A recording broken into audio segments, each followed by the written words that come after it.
नमस्कार, मैं कैलाश शर्मा एक बार फिर उपस्थित हूं आपके सामने एक नया वीडियो लेकर। आज के इस वीडियो में हम अव्यय के विषय में चर्चा करेंगे। कक्षा 10 शैमुशी भाग 2 के सभी पाठों से हमने मुख्य उदाहरण लिए हैं। इस वीडियो में कक्षा 10 के पाठ्यक्रम में जो अव्यय हैं उन्हीं से संबंधित महत्वपूर्ण प्रश्न देखेंगे। अव्यय से संबंधित एक विस्तृत वीडियो मैं पहले बना चुका हूं, जिसका लिंक ऊपर आई बटन में दिया हुआ है। आइए अव्यय से संबंधित प्रश्नों की चर्चा करते हैं। क्वेश्चन पेपर में अव्यय से संबंधित प्रश्न दिया होता है, जिसमें 4 प्रश्न दिए जाएंगे और नीचे मंजूषा से सही अव्यय चुनकर आपको रिक्त स्थान भरने हैं। ध्यान रहे 4 में से केवल 3 प्रश्न करने हैं। इस तरह के प्रश्न में आप सबसे पहले मंजूषा के शब्दों को ध्यान से देखें और उनके अर्थ को समझें। यहाँ 4 शब्द हैं। पहला है तत्र यानी वहां, इतस्ततः इधर उधर, कुतः कहां से, तदा तब। तो पहला वाक्य है भवान डैश भयात पलायितः, आप डर के मारे भागकर आ रहे हैं। तो वाक्य के अंत में प्रश्न सूचक शब्द है। इससे स्पष्ट होता है कि हमें यहां लिखना है कुतः यानी कहां से। आप डर के मारे कहां से भागकर आ रहे हैं। दूसरा है यत्र आस्ते सा धूर्ता, वह दुष्ट स्त्री जहां है डैश गम्यताम। तो यत्र के साथ हमेशा क्या आएगा, तत्र। तो जहां वह दुष्ट स्त्री है वहां चलिए। तीसरा है यदि तुम माम मुक्त्वा यासी, अगर तुम मुझे छोड़कर जाओगे। तो 2 शब्द बचे हैं, इतस्ततः यानी इधर उधर और तदा यानी तब या तो हम कौन सा लिखेंगे, तदा। अगर तुम मुझे छोड़कर जाओगे, तदा वेलाप्य वेला स्यात्, तो सही समय भी बुरा समय बन जाएगा। अंतिम है क्रुद्धः सिंहः इतस्ततः धावति, क्रोधित शेर इधर उधर घूमता है। अव्यय से संबंधित एक और प्रश्न देखते हैं।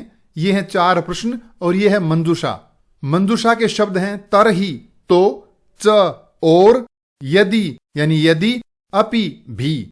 पहला वाक्य है तयोः बलिवर्दयोः एकः शरीरेण दुर्बलः, उन दोनों बैलों में से एक बैल शरीर से कमजोर, जवेन गंतुम अशक्तः डैश आसीत, और हल लेकर तेजी से चलने में अशक्त है यानी नहीं चल सकता है।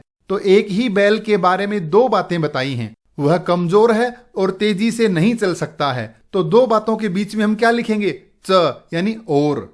पशुना डैश उदीरितोर्थ गृह्यते, पशु के द्वारा कहा हुआ अर्थ समझा जाता है। तो ये साधारण बात नहीं है, पशु पर बल दिया जा रहा है, जोर दिया जा रहा है। तो यहां क्या लिखेंगे, अपि यानी कहा हुआ अर्थ तो पशु के द्वारा भी समझा जाता है। तीसरा है यदि सा सम्मुखम अपेक्षते, ध्यान दीजिए अगर वाक्य में पहले यदि दिया है तो आगे तरही आएगा, यत्र दिया है तो तत्र आएगा, यदा अगर दिया है तो तदा आएगा। इस तरह के कुछ शब्द हैं जिनका जोड़ा रहता है। तो यहां है यदि, अगर वो सामने आ जाती है तरही तो, त्वया अहम हंतव्यः इति, तो तुम्हारे द्वारा मैं मारा जाऊंगा। अंतिम है डैश दैवात फलम नास्ति तरही छाया केन निवार्यते, अगर भाग्य से फल नहीं है तो छाया को कौन रोक सकता है। यहां इसमें तरही दिया है तो शुरू में क्या आ जाएगा, यदि। तो इन छोटी छोटी बातों का हमें ध्यान रखना है। अव्यय से संबंधित अगला प्रश्न यहां दिया है, यह है मंजूषा, और मंजूषा में शब्द हैं तत्र यानी वहां, अपि भी, उच्चैः जोर से, तरहि तो। इन वाक्यों को शुरू से देखते हैं। अयोग्यः पुरुषः नास्ति, दुनिया में कोई भी अयोग्य व्यक्ति नहीं है। योजकः डैश दुर्लभः, तो ये पंक्ति एक श्लोक की है जिसमें दिया हुआ है तत्र यानी वहां पर उन लोगों को काम में लेने वाला सही व्यक्ति दुर्लभ है। अगला है एतस्मिन्नेव काले व्याघ्र चित्रकौ डैश नदी जलम पातुम आगतौ, इसी समय वहां पर बाघ और चीता पानी पीने के लिए आते हैं। ध्यान रहे घटना के समय पाठ में बहुत सारे जीव जंतु पहले से उपस्थित हैं और बाघ और चीता और आ जाते हैं वहां। तो हम लिखेंगे अपि यानी बाघ और चीता भी वहां आ जाते हैं। चोरः एव डैश क्रोशितुम आरभत, चोर ने ही डैश चिल्लाना शुरू कर दिया। तो कैसे, जोर से। तो हम लिखेंगे उच्चैः। यदि अहम कृष्ण वर्णः डैश त्वम किम गौरांगः, तो यहां यदि आया है तो हम क्या लिखेंगे, तरही। अगर मैं काला हूं तो तुम कौन से गोरे हो। अव्यय से संबंधित एक और प्रश्न हम यहां देखते हैं। मंजूषा के शब्द हैं तरही, तो, अपि, भी, उच्चैः जोर से, यद्यपि हालांकि। पहला वाक्य है डैश ग्रामस्य आरक्षी एव चोरः आसीत। गांव का रखवाला सुरक्षा कर्मी ही चोर था। तो क्या लिखेंगे, यद्यपि यानी हालांकि गांव का रखवाला ही चोर था।